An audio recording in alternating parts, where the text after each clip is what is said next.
Please bow with me. Dear Heavenly Father, we come before you today to ask you to guide our thoughts and our actions, to lead us in the best decisions for our students, our teachers, and our administration.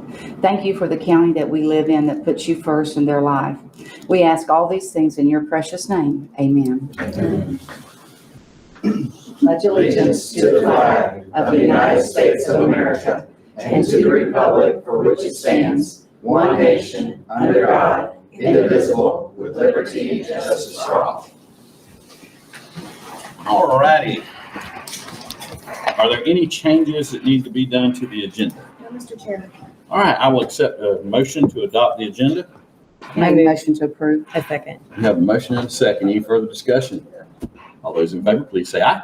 Aye. Any opposed? Motion stands adopted. At this time, we'll welcome any public comments for non-agenda items. I remind you that we have a lot to get to today, so about 3 minutes. If you don't mind. I'm serious. You want me to come to the podium? Yes, come on up.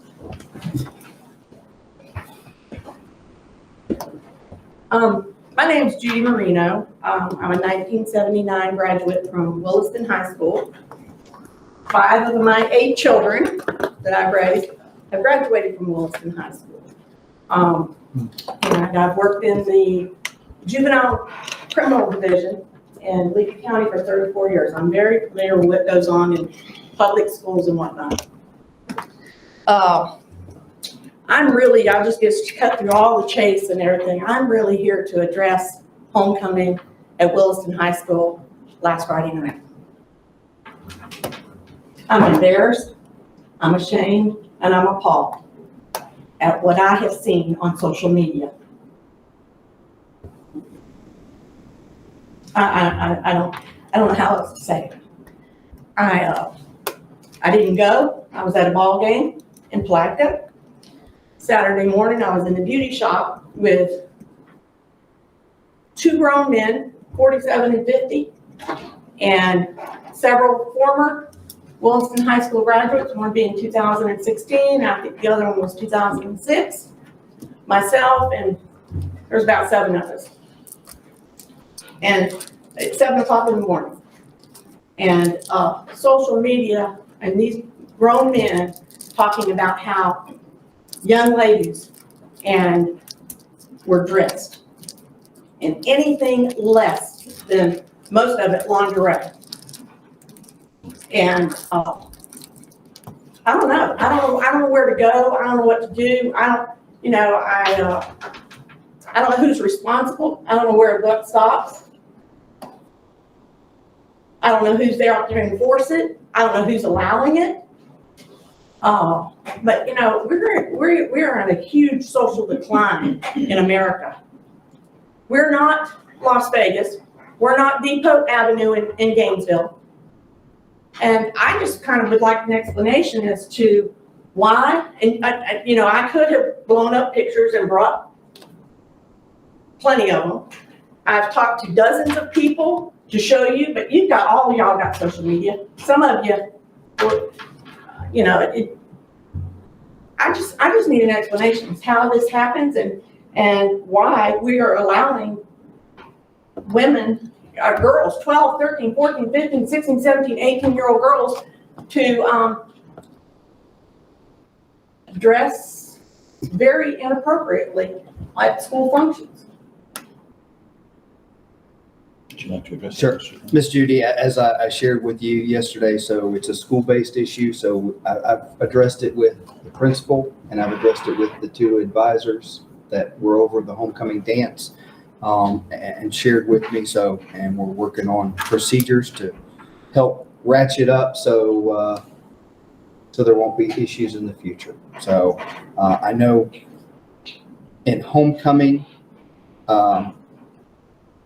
we had about 400 kids at the dance.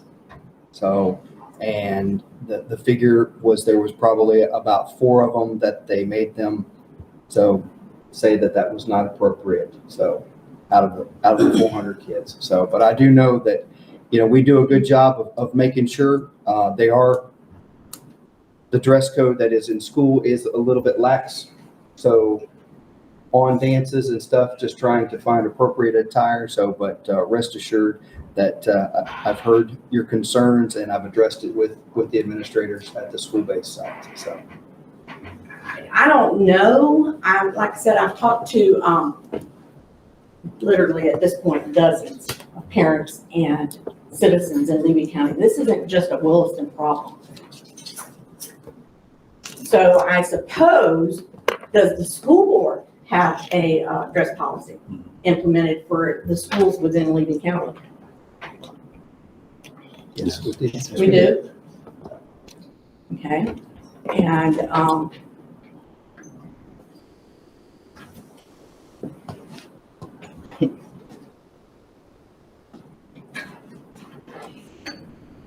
are any of y'all appalled at what you saw? I didn't see it. This is I have no news to me, idea. so I did not I did saw the not one see that. picture that you texted my wife, and I specifically asked about that individual, and I was told that by the advisors that dress in person was not as bad as it looked on social media in a picture. So, but as I said, I've addressed it with the administrators who can handle it and will enact change. There are procedures that we're looking through. There are procedures that go through when prom rolls around, where they have to turn in a picture of the dress to be, so. And you know, I'm familiar with, my last three children have not attended public school. And I'm familiar with large high schools and how proms and homecoming dresses and attire is addressed. And so, you know, and I feel like y'all probably have 3-to-1 as far as administration as to what we do. And I'm just gonna leave it on this, okay? I left the beauty shop, and as I was getting into my car, my 16-year-old daughter told me, "Mom, I'm so thankful that you don't make me go to school there." And I'm gonna tell you, that's where we're at. And she didn't say a word in the beauty shop. She just listened to the other 7 people that were in there. And my heart is broken. My heart's broken. And I'm embarrassed, I'm appalled, and I'm ashamed. And somebody needs to do something about it. Thank you. Thank you, ma'am. Is there anyone else that's here to address the board with non-agenda items? Seeing none, we'll move on to, it says here Natalie Warren, not Miss Julia, so please, Natalie Warren, come on. I know.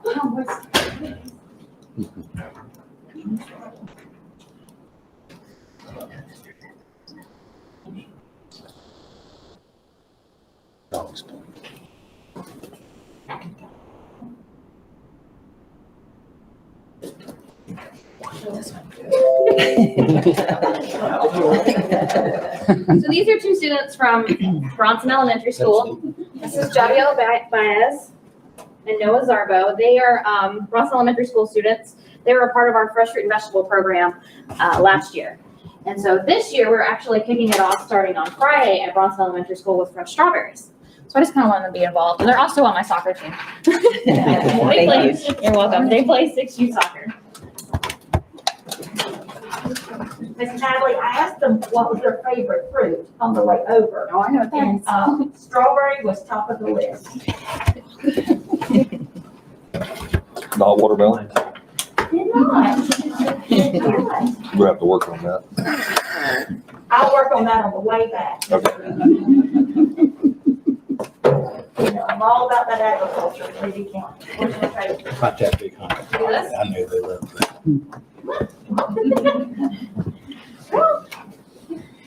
They're both first graders. So They act shy, but they're really not on the field, I promise. Screaming and yelling, hollering. grab one. Grab one. Give one to Miss Eva. No. No, it's good in the top.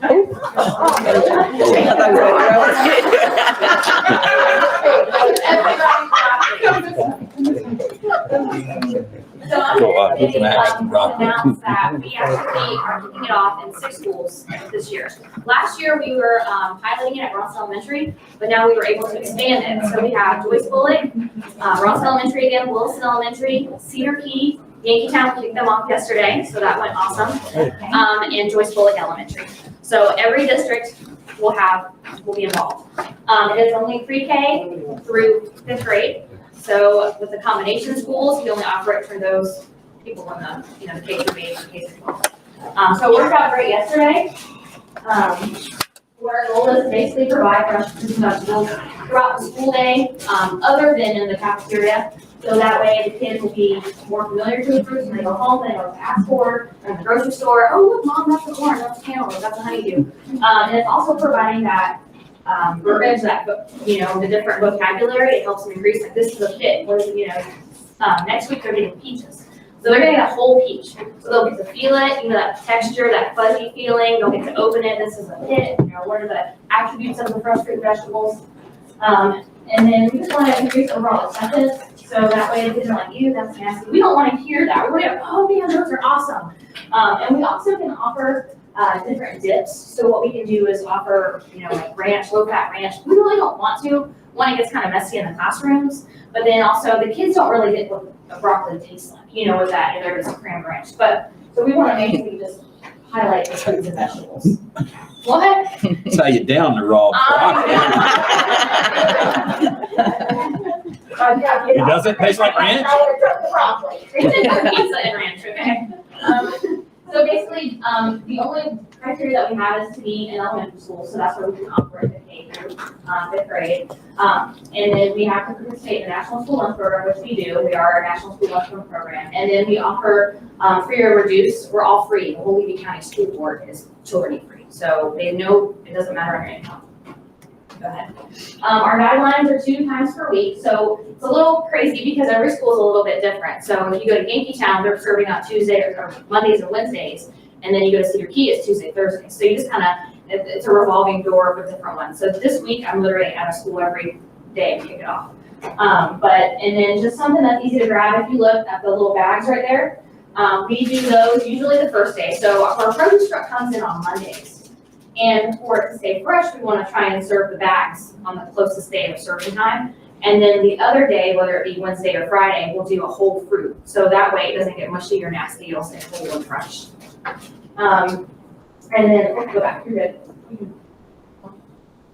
So the places that we would serve, so at Yankeetown, we've done yesterday, Mr. Ben's Wheelie. Are you familiar with Mr. Ben? He's really awesome. He does Yankeetown's on Monday and Wednesdays, and then Cedar Key on Tuesdays and Thursdays. And he's great with the kids. I actually have some pictures in a minute. And he's, they're doing it during special rotation. So everybody sees him during school, except for pre-K. So pre-K, they get through a little breakfast or little cooler bag tote, and they get to eat it whenever, is good for the teacher that time. And then if you change pictures. So there's Mr. Ben. He's really good with the kids. He's over there and he's telling them about it. They had oranges yesterday.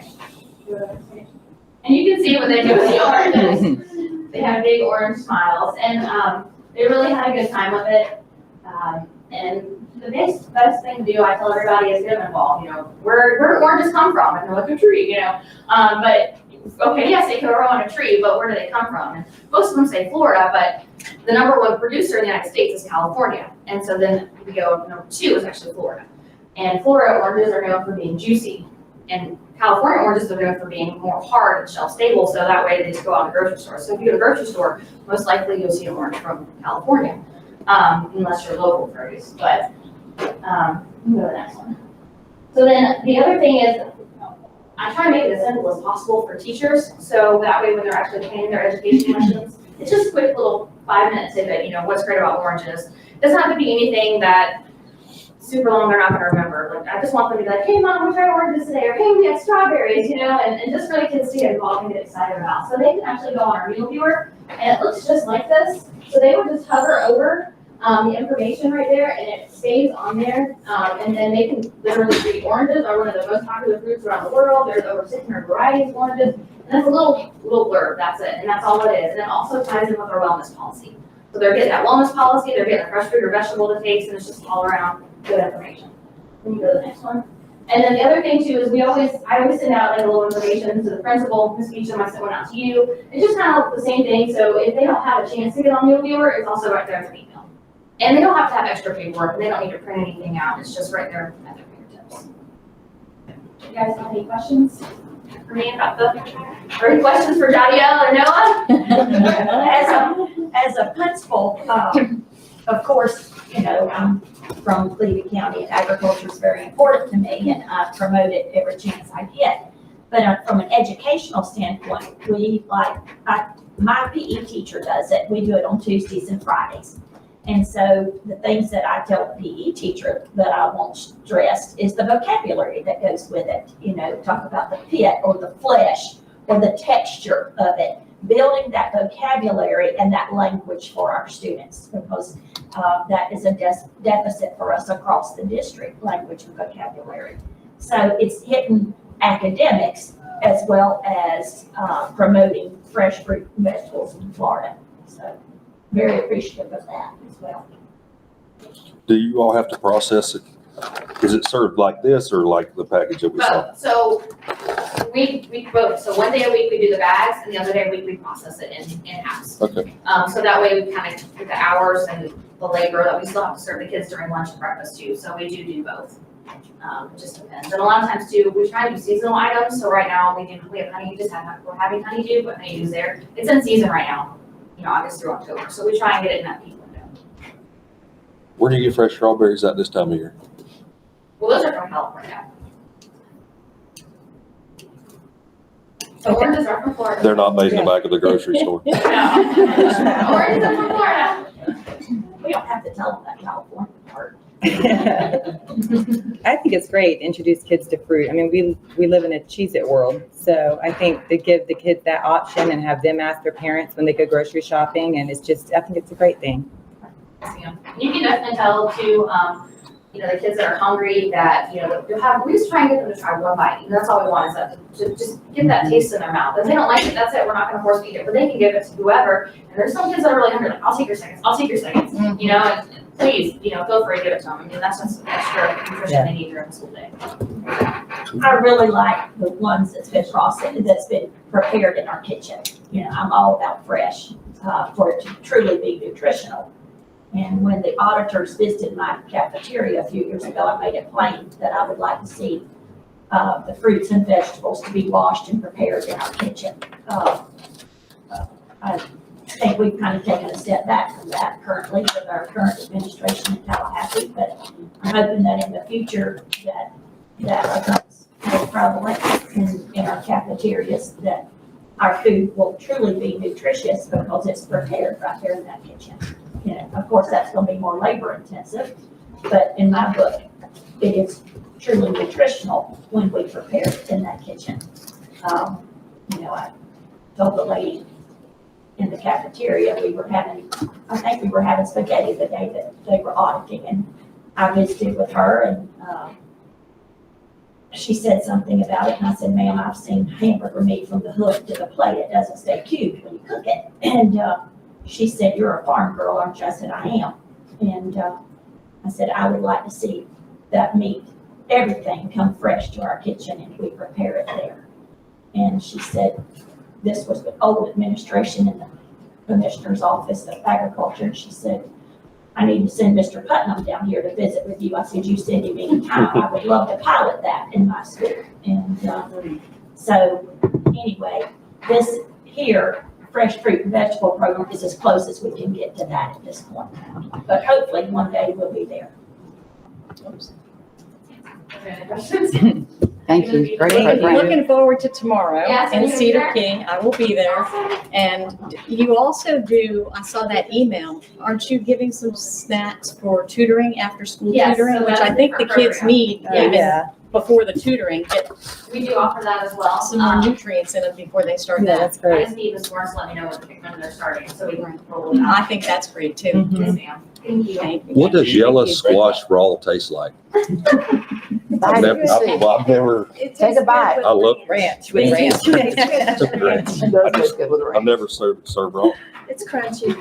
Board, if you will bear with me momentarily, we'll continue on here. So I remember when we had last year, when this came to the board, we shared, and we all sat here and we all said, hey, we'd like to see this go out into each of our communities. So I appreciate food service. So continuing to pilot that and push that out to make sure that all of our kids get this opportunity. So with that, we've got a little, just to go off topic here. So had something that was presented to me yesterday. So as you can see, this person joined our team in 2017 with no school food service experience, yet dived in to learn the many rules and regulations required by the USDA so she could assist our school kitchen managers with completing their daily records to submit to the state. She was quick to learn our new online kitchen inventory system, Track Now inventory management, enter hundreds of products and their descriptions, and assist the kitchen managers with navigating the site. She listens to the needs of our school kitchen managers and updates the system as needed. She also reached out and taught Brandon Eastman how to navigate the system and enter transfers completed by our courier, inventory control limits over spending. She's also assisted kitchen teams with hands-on assistance. She will jump in where needed, not only to assist teammates to finish their job, but to use the time as valuable teaching the lesson. She has proudly taken on the fresh fruit and vegetable program. She applies for the program funding, orders supplies, communicates with school administration, teaching staff, and kitchen staff. She provides one-on-one training to assure the program's success. She tracks the program and develops a PowerPoint to keep the school board informed of its progress. She contacts training consultants on an annual basis to schedule classes that will help our kitchen teams improve their skills, boost their confidence, and grow professionally. She's volunteered to appear on our school board district promotional video. She's always willing to help and wearing a smile. She presents a cheerful disposition with an approachable demeanor. She looks for the positive in every situation. She jumped on the bus when we helped distribute food to children in our communities during the COVID-19 pandemic. She, while busy in the office creating pamphlets with cooking instructions so the food being distributed was prepared safely. She's a devoted wife to Scott, a caring mother of two girls, Madison and Brent Freeland, and she's a registered student taking online classes to finish her bachelor's degree. So also while coaching soccer. So it gives me a great pleasure to honor an impact award for the Natalie Warren.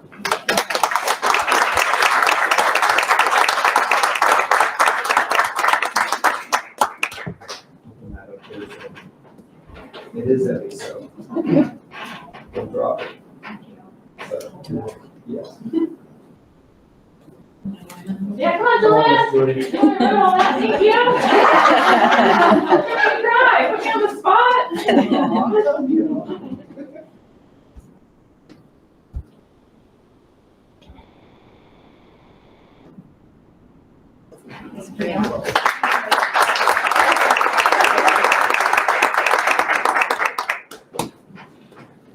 I know there's lots of times where we have programs and we hear about them one time and then they go on the shelf. So I'm very appreciative. So I know this board is very thankful and they always want to hear how these programs are being rolled out and the positive and the negative. So where we can do better. So I appreciate all of you at Food Service. So Miss Julie has been a wonderful leader of that program. So, and I'm thankful for all of them and all they do for our kids.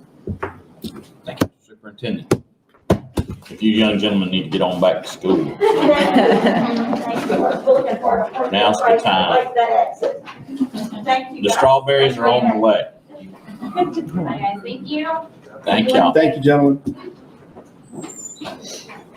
When I ask Ms. Hanlon to come forward with the, math. It's not you? You're not gonna do it? I don't know. But I just read my notes. They keep me in the dark. You know. Good morning. Good morning. I am Michelle Reese. I'm our coordinator of math and science. So I will be leading the efforts with textbook adoption and training on the new math best standards. So I just wanted to come today and kind of share with you our timeline. I believe you have a copy in your binder. Just want to fill you in on a little bit of what we've done already and where we're going. Starting in July, a select group of admin and teachers, we went to a training with the DOE to roll out the standards initially. It was awesome, and we were able to bring back what we've learned. Can I put you on the spot? Yes. And say who all was there? Myself, Jamie Hanlon, Emily Hancock, Marlene Wiggins, Jeffrey Webb, Jennifer Philman, Stephanie Parks, and Curtis Gauss. The only place, because we were in transition, that we didn't have, only community not represented was Yankeetown at that time, so unfortunately. But tried to do a good job of making sure each community had involvement there. So each school then selected a math lead teacher that will represent their school, similar to a reading coach, that they get the information and bring it back to their school. Each school also selected a teacher to represent their school on the textbook adoption team. So those teachers now meet with me, and I'm bringing back and training them on what I learned over the summer. Our first meeting was in August. We had another one this month, and we're just going through and prepping ourselves and making sure that we'll make informed decisions and votes and when looking at the instructional materials. Also this month, we started our DOE calls where we get on once a week for different grade level bands, and they share with us any updates on the standards, anything new that's happening that we can share out then with those teachers and admin. In October, we will attend the Instructional Materials Review Fair that's put on by NEFET. We go, and all the different publishers that have made the short bid list will present their materials, and we have the opportunity to go see their presentations, to dive through materials and look at everything. Then we will come back in November and meet as a team and make our top 3 recommendations. At that point, I will order sample materials that will go to each school so that all the teachers then have an opportunity to preview the materials and look at them before making a vote. So that takes us to about January. In January, well, from now until January, the math lead teachers will take what I've trained them and they'll go back and train their staff so that everybody has the information that they need to be able to look at curriculum and to decide whether it's going to meet our needs for our students. I've had some reach out to me and ask me to come help them train, and I'm gonna go do that. In January, Miss Angela's gonna help me with the public comment stuff and putting it in the newspaper and getting it out there. In February, schools will vote, and that vote will go before you at the end of the month. Then that 30 days to petition starts, and in March, we'll make a final decision on adoption. I'm really excited that math is very much sped up compared to ELA was last year, so we're getting a head start on a lot of these things. After we vote, we'll already have those sample materials, so then we can start curriculum mapping in early March instead of waiting till the summer. So that's really exciting too. And that's about it. The only other thing I have is that I have reached out to parents from each community and have invited them to this NEFET fair so that they can be a part of that. I've also reached out to some to attend the DAC. I know each school has a representative, but I've just been trying to reach out, get as many people, parents there to get their input. Anything else you can think of? I know that was a lot. It was kind of fast, but. Can we order the math, you know where I'm going with this, the math curriculum before July, just so we avoid late delivery? We'll be discussing. Okay. I don't have an official answer on that. I know new money rolls over July, but We could be in the same situation. Right. So, the textbooks for reading are just coming in. So we're saving the couple of first units in case there is a delay, because with the whole state adopting, there's probably be a delay. So, we'll have those reading materials to begin with if there is any kind of delay in textbooks getting in. And one of the things I can do at the fair, or when we make our top 3 and then we finally vote, is go ahead and right away get those copyright permissions. Right. So that way, in case we already have them and can start making copies. Like this year, it took me about 2 weeks to get it for HMH, which is our current math series. So that was a huge delay in getting the teachers what they needed. So if I get that ahead of time, if the books aren't here, at least I would have that. As you know, we budgetarily, we never are allocated what we need, especially on an adoption year. I believe if you look at the figures, so when we went K-12 ELA, we were allocated close to $500,000. I believe Ms. Lake, correct me if I'm wrong. So of which it was about $900,000 for the cost for that. Miss Lake's team does a great job, just as also as the bookkeepers of putting POs in the system. And then even had people that stayed late here to make sure orders went out July 1st, the first time that we had due state money. So as Ms. Hanlon, Ms. Lewis, Mr. Bennett, and so Ms. Forty can attest, we were in Jacksonville and they made sure that I didn't drive to the Florida School Book Depository and beat on the gate asking for our books that had been ordered since July. So it's been a very frustrating process. I had the opportunity last Thursday to kind of share my frustration with the chancellor on Thursday night, and following up probably about 3 weeks earlier on a Zoom call of letting them know how frustrating it was whenever you place orders. So, and you've got to roll out across the state of ELA. And my question was, do you take into look that we start school on August 10th and a bigger district may doesn't start until August 28th? And maybe it should be smart to roll out the small fish, which is us, information and textbooks first before we do Miami-Dade or somebody else. So it was something that they had never thought about. So we'll continue to educate and share the best of our ability to advocate for our students and our staff, because I know it's created a lot of gnashing of teeth for our teachers, and appreciate Ms. Ruiz and Ms. Rollins and Ms. Forty of making copies and trying to get information in front of them to be able to teach our students. So. I would like for them to consider a partial refund. I think it's ridiculous to place an order in July and our school system 9 weeks in, I'm sorry, Michelle, under the system, 9 weeks into the school year, we're having to print copies for our children. That's not, I mean, I think it's absolutely ridiculous. So that's just my 2 cents. One more expense because they can't do their job. Right. I think it's funny what you just said. Imagine that somebody higher up in education, not a boots on the ground person, had never thought of that. There's so many things they haven't thought of. It's amazing. People on the bottom, us, who in classrooms, don't put a big burden. The higher ups don't. We hadn't thought of that. No, you hadn't. While she's up here, I'll go ahead and just share with the board.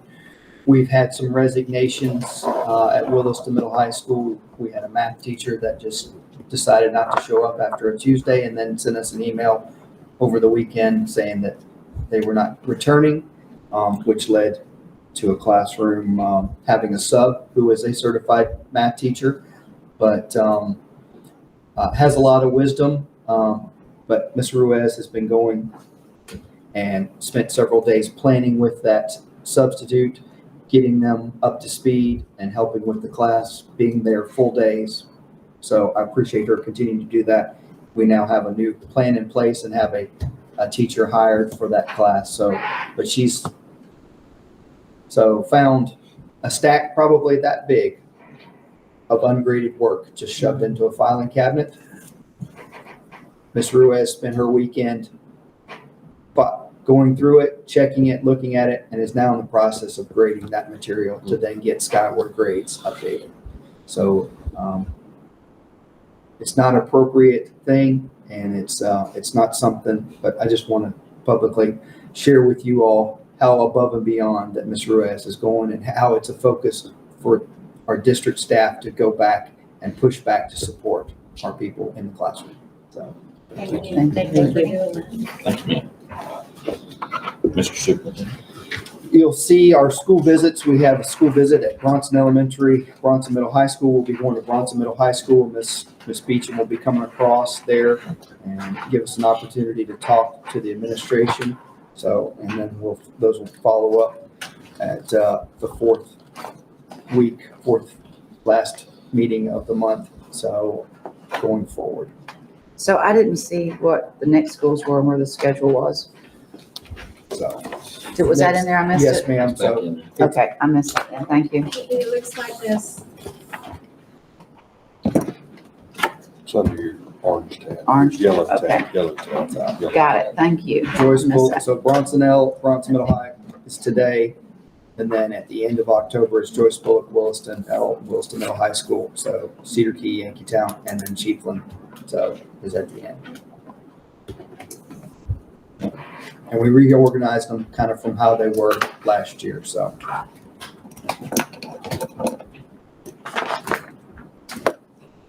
These are acceptable. I need a motion to approve. I make a motion to approve the calendar for the school visits 21-22 school year. Second. Got a motion and a second. Any questions, discussion? All those in favor, please say aye. Aye. Any opposed? Carries. Thank you. Keep it going, sir. All You're on a right. roll. Continuing on, so obviously, we still got our special facility project. So the three things that we had coming off of last year, I know Ms. Boyle has some information that she's provided you all for FSBA's platform, both federally and at the state level. So the three things that we had from coming last year and offer up and accept any recommendations from you all is continuing the special facility funding, which we are awaiting year 2 funding still. Those Parish McCall, their bills are still coming. So I've shared on last Thursday that the state said they were going to be sending across the street to the legislature for them to approve a plan last Friday. And within the month, we would see money that we could then draw down with for year 2 of the special facility. So got that on there. Continuing to work on our repayment. We're reducing that from 1 mil to 0.75. And then also with the days that we're in, restoring the digital classroom technology piece, moving that base back up to 250. So, but this is your platform. If there's any other issues that you see of that would be, you would like to be brought here, we can hash that out, talk about that. So, is there anything else that you're hearing, that you're seeing, that you would like to be as your platform? What about the funding for the allocations, just such as our textbooks that we don't get all the money for? I would, so, and I didn't dig in, so all to FSBA. So Ms. Boyle, was that something? Funding is there. Yes, they have that on their platform this year. They could not list each particular item under funding, so they kind of grouped it all into one because there's so much need for funding. So that's what they've done. This legislative platform pages that you have a copy of, when you go to the funding area, you can write anything and email that to me. And then even on the federal proposed platform under Florida School Board Association, if you email that to me this Friday, is another meeting that will, that I'll be on, and I can put those forward to Florida School Board Association. And then their attorney group works on the verbiage that will go to legislation. So, and if you have, there are items of continuing concern that the new head of advocacy legislative is Dr. Danielle Thomas.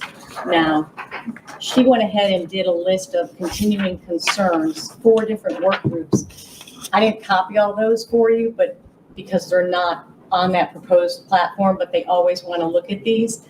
So if you do want to see that, I can scan it and email it to you. And you can even make some provisions on this, and I get to submit those as well to them. Part of FADS is talking about to provide adequate base student allocation. I think a couple of things that there's going to be an appetite that FADS is going to look to is, one, asking for some help to address the minimum wage increases that are coming down the pike due to the stepped increases. I will give Ms. Lake has done a great job of keeping us ahead of the curve, but that is a looming cliff that we're heading for, and trying to make sure that we Because what you're going to see is you're going to see wage compression, and you see it with our teacher salary. And right now, as you have the dollars that are allocated to push and increase teacher starting salary, but there's 20% of the money that goes to your veteran teachers. And it's caused it to be a very adversarial, and I know that that's not our attempt, is to make sure that we bring everybody to the table, and we try and both reward those that do a great job and that are new, and those that have been here and been very loyal to Levy County. So the other thing that is going to be a push for fads that I believe there's an appetite is to look at the requirements that are put on those alternate certification teachers. When you look at the amount across the state, and you look at, we're hitting closer to 60% in areas and districts of alt certification, people that are not from education background. And then they have 300 hours to work on their reading, ESOL, endorsements, PDCP, all these different things that are put on their plate.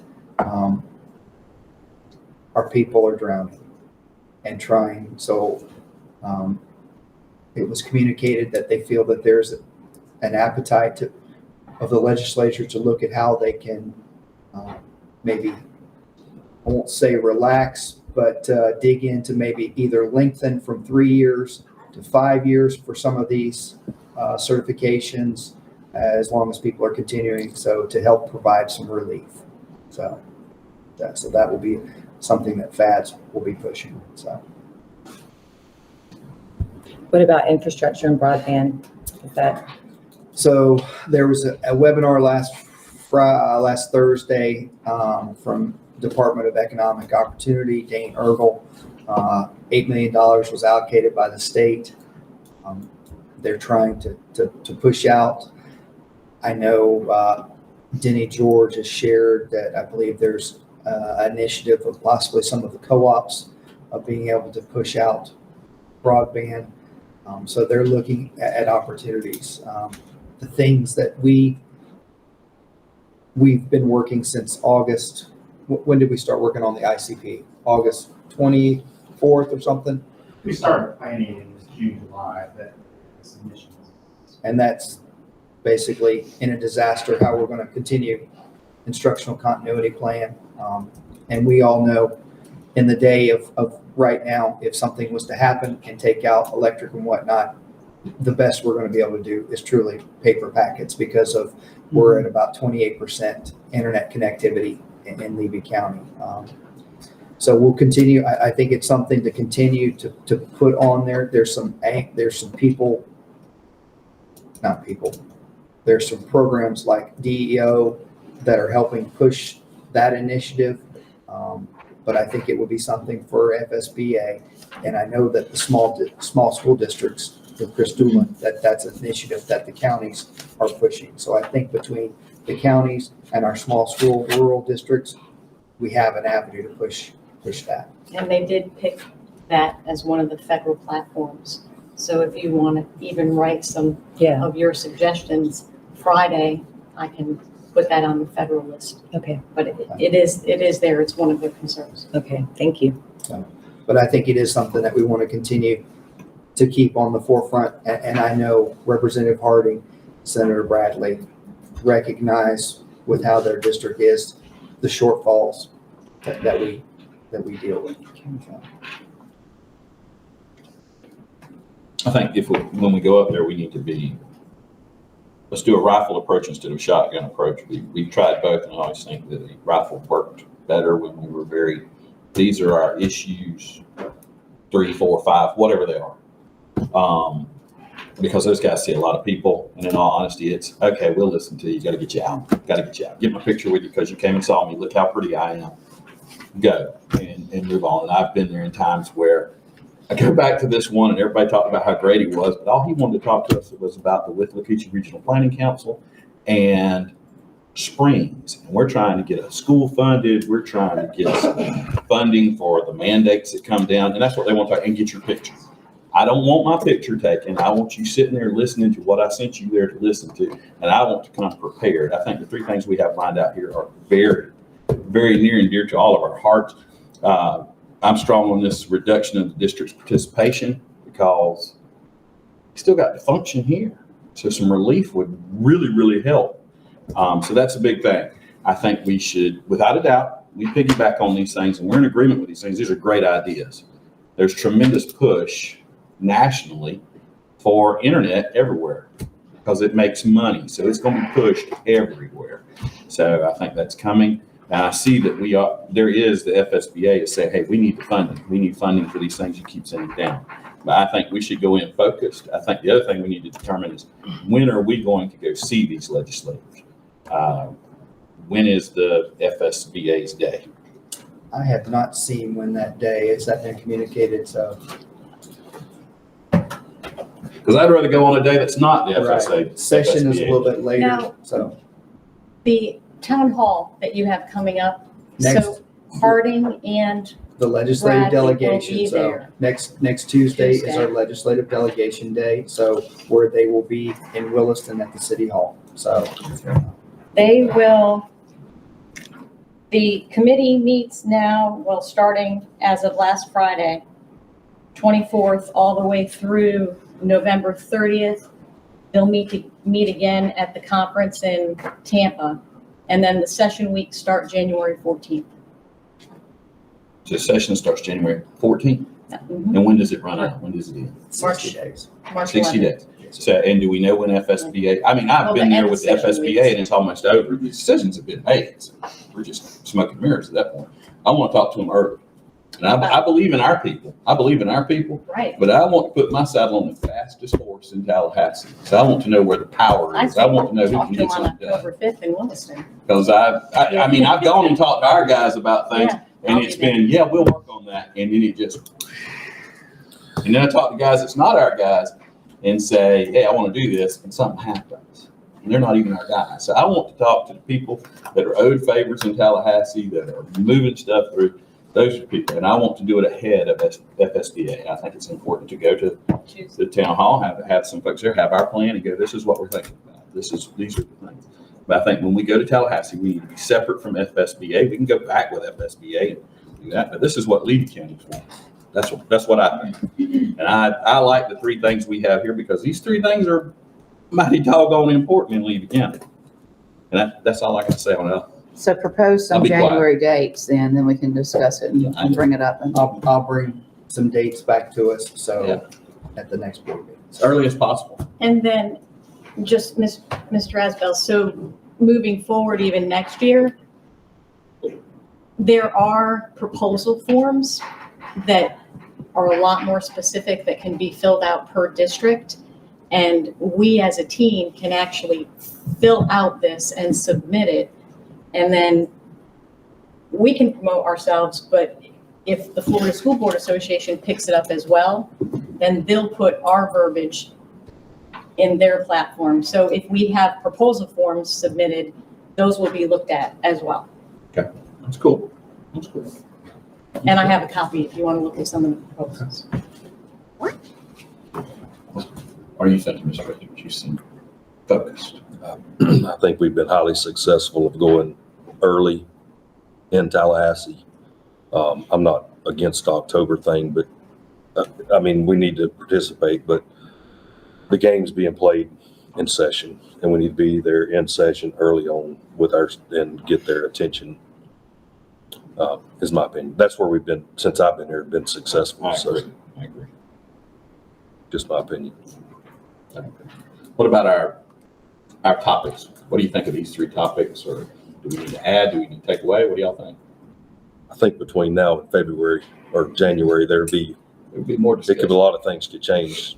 If you'll remember the past year and a half, things changed dramatically. So, yeah, I think that's a good base. There's a lot of things I'd like to add. If I have Subtitles board's and permission, these are the items that I I'll agree. share with them next Tuesday, so, and saying as we're going through, we're evaluating, so, and continuing to. And you'll get us a date to come. Yes, sir. I'll bring that back at the October meeting. Excellent. Thank you, sir. So, Do we need to vote on this right now? That's okay. All right, I think we're okay. If I have consensus here from the board that they're good with me presenting these next Tuesday, so. Absolutely. Absolutely. At this time, has everyone had a chance to read over the minutes from the last meeting? Yes, I make the motion to approve our minutes. Second. We have a motion and a second. If there are no changes or any more questions, all those in favor, please say aye. Aye. Any opposed? Motion carried. We'll now move to our consent agenda. We'll start with Mr. Etheridge right here. Mr. Etheridge, do you have any questions? All my questions have been answered. Thank you, sir. Mrs. Brookins? Most of them have been answered. I just wanted to review that the rate invoice, is that the same as last year? Is it increase? Is it down? What? It is the same. It is the same. Previous contract, it just does not include the setup costs that we had for the first one. Okay, all right, thank you. And then just to review and be extremely thorough on our work plan, we do have our Chiefland Elementary, the parking and all in that. We're looking at that. That is correct. Okay. All right, thank you. And all my other questions have been answered. Thank you. Thank you. Mrs. Boyle? I've had a lot of questions answered as well through Mr. Cowart.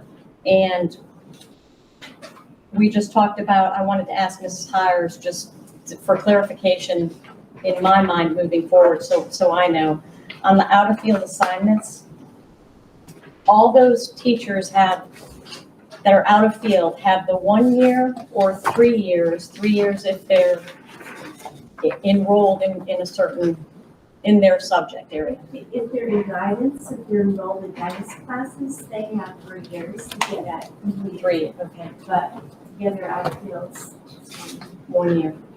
Okay, thank you. And it might say that list has gone down from 63 last year to 28. I just That's want what to it said. commend Mandy and the principals for doing an awesome job of making sure that is. That's what I thought. Thank you very much. Anything else? That's it. All right. So on to me. All my questions have been answered. Looks like everything's going great. I'm excited. I always get excited. If you look over here on the student trip request, I think it's because I was an FFA kid. And I'm surprised Mr. Etheridge didn't bring it up, but we have these trips to the chapter president's conference, and then you got the Sunbelt Ag Expo, which is a huge deal that it's back. And if you've never been to that thing, that is a great experience for even a kid that's not going to be a farmer. That is neat. You learn a lot there. And all these folks going to national convention, I think that's great. So if there are no other questions or changes, I will entertain a motion to accept the consent agenda. So moved. Second. Yeah, motion and a second. Any more questions, comments? Seeing none, all those in favor, please say aye. Aye. Any opposed? Thank you. Motion carries. Mr. Superintendent. Yes, so we did have homecoming at Williston, and other than what we heard this morning, so I think the community really rallied around the parade, the festivities, and a lot of students that were truly excited to be able to participate in some activities as we're continuing to try and be cautious, yet live our lives and go through. So was really well attended, and just continuing there.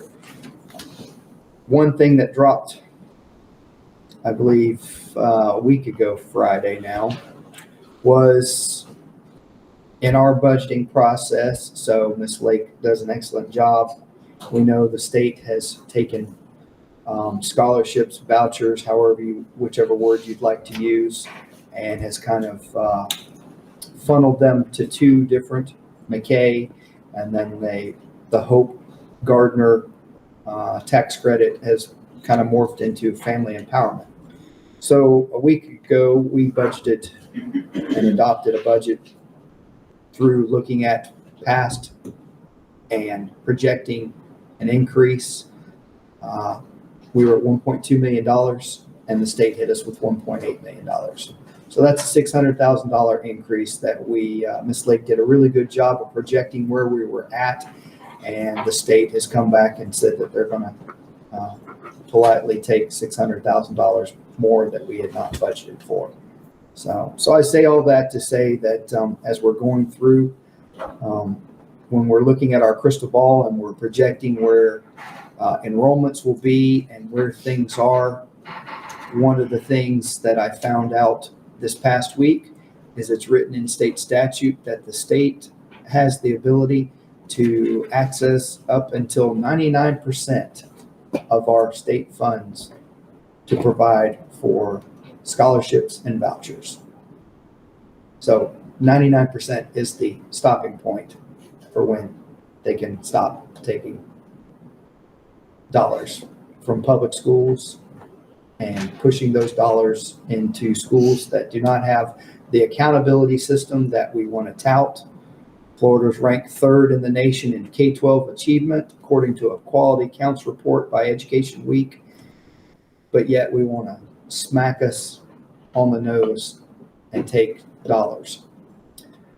So I say all that to say we got a lot of people that are working extremely hard.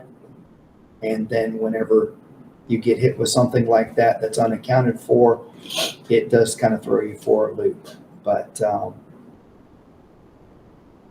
we'll keep working hard and we will figure a way through this along with the minimum wage increase that's coming. So I just put all that on your forefront to understand that these are some of the things.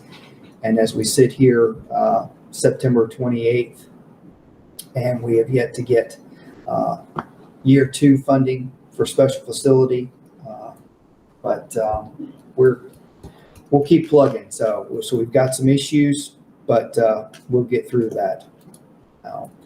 On a positive note, was able to spend some time away with the chancellor and just share some of these concerns. And I'm thankful that he's someone that's been in this seat as a superintendent at Flagler and does have the commissioner's ear.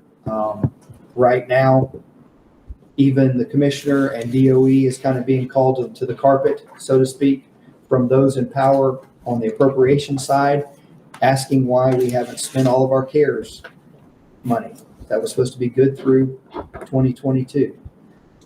So when we make a plan, present to you all, and you all adopt the plan for us to be able to spend dollars that were allocated for 2 years, and you have people that are in a power that are then calling on the carpet DOE saying, why haven't we spent dollars that were allocated that we put in place in a plan to go forward? So these are some of the things.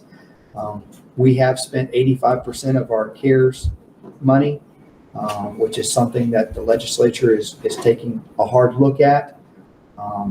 We anticipate the ARP money that will be coming down the pike and looking at ways. This board was gracious to provide bonuses to those that did not get the disaster relief from the governor. And so we'll continue to look at ways that we can use that money to help our students and staff as we continue to combat things. There was a new emergency rule from DOH, which was very similar to what had been communicated to principals, would be our way of work here in Levy County. And looking, it gives parents the opportunity. If a student's positive, they're going home. If a student has symptoms, they're going home. If a parent is contacted and told that their student was in a classroom and a close contact, they have the ability, if they feel their student needs to stay home up to 7 days, that is the parent's choice for them to stay home up to 7 days. So we want healthy kids in school, and we want to keep our people protected, and I think we got people that are doing that. So you see these ladies right here. So the things that are not in a school grade is loving on our kids and feeding on our kids, and day in and day out, we have people in Levy County that do that. So we're got people that are working hard, so, and trying to make sure that we provide a world-class education. And when we get thrown an obstacle, we'll find a way over it, under it, or around it. So, because that's just what we do here. Thank you, Mr. Superintendent. Now move on to board comments. Ms. Boyle? Yes. Just a couple things out of Cedar Key, talking about funding, and it's hard. The PTO had a spaghetti dinner last week that teachers and the local diner, Second Street Cafe, hosted it there, but they sold 300 dinners. And so those funds that are collected through the PTO, they will purchase the books for the classrooms, the scholastic books and so forth that you need, and some other things. So that's where all that money will go to, which is really great. October 7th, again, is the Penny Conch cross-country meet, and that's named after Coach Brad Penny, and he'll be there again, I guess, to blow the conch shell for the start of the race. And there was a reading boot camp down in Cedar Key. There were 25 students that retook the FSA. So the boot camp went very well for the teachers and so forth. So they're just waiting for, their scores on that and see where they landed. The FFA, Miss Wetherington has been doing a lot with the Cedar Key, the senior and junior chapters. And of course, they stayed in High Springs overnight, different days, the junior and senior chapters. And then the one student is actually going to Moultrie at the Battle on the Sands in New Smyrna Beach. One of the senior, Becca King, is doing that. And the middle school ag actually had to create their own ag product and do their packaging, design, determine a sale price, create a coupon, and basically where they would sell it to their classmates, which I think is it's fundamental. Let's see what else. And she is going to Evans Fish Farm. They're going to learn about sturgeon farming coming up. And they'll also be painting storm drains the month of October down there. And they will be installing, I know it's a lot, the skirting going around their ag building with the help of Mr. Stockman back there. So the kids are excited about that.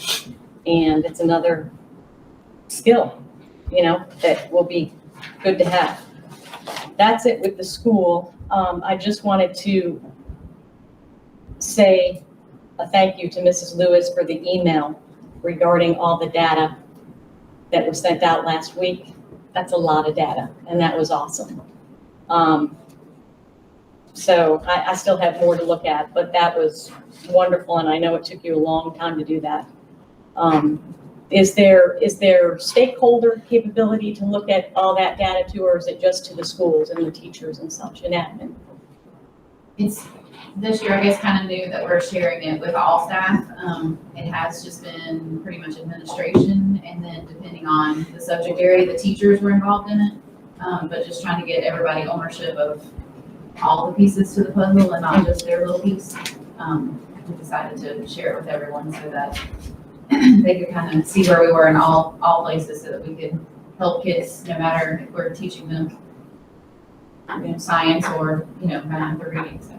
Well, thank you for that, and whoever helped, because that was tremendous. And that's all. Thank you, ma'am. Sorry, I was long-winded today. Mrs. Brookins. Just a few things. I think the new hospitality program at Cleveland High School is going extremely well. I'm real excited about that. So I look forward to hearing more. Maybe they can come present to us or talk to us sometime. That'd be great. Football's great. They're undefeated. Golf is undefeated. And then I know that Mr. Cowart's on it. I know Breezy's on it. But if we could just please keep continuing to get updates on the Chiefland Elementary Circle, because there's just so much feedback we're getting and, still receiving. So just keep everybody posted and all the great things that we are working on. Yes, ma'am. I'm waiting on calls from Whitehurst. I spoke with him yesterday, and he's he said he's just, like everybody else, Right. understaffed and plenty of work, but he assured me he would have that to me in the next few days for the cost. That's good. I'm just trying to assure everybody too, I know that everybody's doing every possible thing they can, without a doubt. And I've actually talked with some people when I was at the school, some parents and stuff, just running into me, Right. just kind of get an idea of what our plans. I always also stress that when we get the costs, we got to figure out where we can get some help. Mr. Coward's got that on his plate too. Yes, he does. And so we'll just keep working on that. And thank you very, very much. So I know everybody's working hard on it. That's all I have. Thank you, ma'am. Mr. Etheridge. We had homecoming last week. FFA barbecue went off success, a sellout. It was good to see the community parade, all the fun activities and the kids. I think my final comment today I think my kids are 5th generation graduates of Williston High School, and can't let the meet and go ending without Levy County School System is a huge organization and a huge business. And anybody who's been a part of one of those businesses understand that on the day-to-day operations, maybe something falls through the cracks or doesn't get all the attention that it should at that time. But I appreciate Mr. Coward making sure that the issue that was brought before us today was brought in professionally and looked at. I am not ashamed, and none of my children are ashamed to be graduates of Williston High School, and they appreciate their public education there. If we look at life, I'm 46 years old, and my attire that I dress with every day is not the same as all the people I graduated with at 46 years old. If we go to the beach, I wear a different outfit than some other people do. And those are life choices they make. And parents make choices for homecoming for their children as they come prepared for homecoming quarter dances. And I appreciate the professionalism you had today, Mr. Coward. And all of those issues aren't always on the staff and people of the school system. Parents should be involved in what their children decide to wear on a day-to-day basis. So I just wanted to say that I am proud of the 5 generations of people that graduated from Williston High School, and I'm going to be proud of this group when they graduate this year too. Thank you. That's all. Thank you, Mr. Etheridge. This upcoming week, the Bronson FFA is having their fishing tournament. This weekend, they'll have a captain's dinner at the Bronson High School. Breezy's going to go win a lot of stuff they're giving away. He's going to win the tournament this year finally. But they'll have the captain's dinner at the high school cafeteria. If you don't have a ticket, get with an FFA member. They have that and have lots of drawings. And y'all are going to get the opportunity to go to Bronson Middle High School, and I'm sure they'll have some tickets there if y'all want to get some.